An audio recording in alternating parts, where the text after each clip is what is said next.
Tesla et BMW s'allient aux constructeurs chinois pour contester les droits de douane en Europe.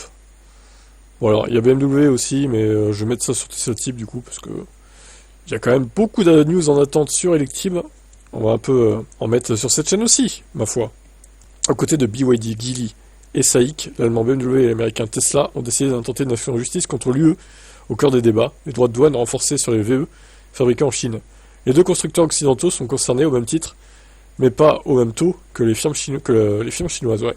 Un certain nombre de constructeurs automobiles européens, américains et chinois se sont unis pour contester les nouveaux droits de douane imposés par l'UE. Les plaignants, donc, cités plus haut, estiment que cette décision n'est pas juste. Ils réclament l'annulation pure et simple des taxes. La décision n'est pas juste, annuler les taxes. Non mais, ça va, oui. Est-ce que c'est vous qui décidez, vraiment? Cette offensive de la part de Tesla pose question. Contrairement aux marques chinoises, les Américains bénéficient d'une surtaxe allégée de 8%, en plus du droit de douane initial de 10%. Il se trouve que la Commission européenne a décidé de mettre en place des droits de douane supplémentaires personnalisés, chacun paye en fonction de sa chaîne d'approvisionnement et des aides perçues. BYD, par exemple, doit s'acquitter d'une taxe de 17% supplémentaire. Les voitures de Geely sont frappées d'une taxe de 18,8 et SAIC, par contre, ils prennent cher, 35,3. Mais qu'en est-il de BMW? En réalité, le problème concerne surtout Mini. La nouvelle Mini Cooper électrique et la Iceman sont toutes les deux produites en Chine.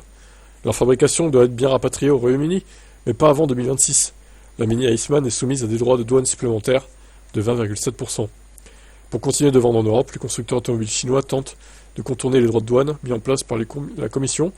C'est le cas de Chery, qui fabrique déjà des voitures dans une ancienne usine de Nissan en Espagne.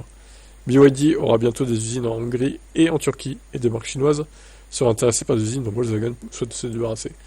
Ok, bon. Alors c'est étonnant que Tesla se joigne à eux, parce que bon, ils ont une surtaxe vraiment pas énorme, finalement.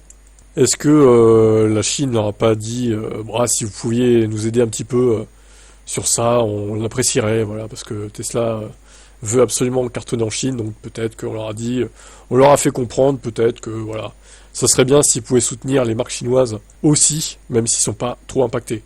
C'est mon avis, après je sais pas si c'est ça encore une fois, mais ça me paraît étonnant quand même qu'ils soutiennent facilement comme ça la concurrence chinoise notamment. Au final, ils devraient plus s'en frotter les mains qu'autre chose, mais bon, étonnante stratégie je trouve. Votre avis?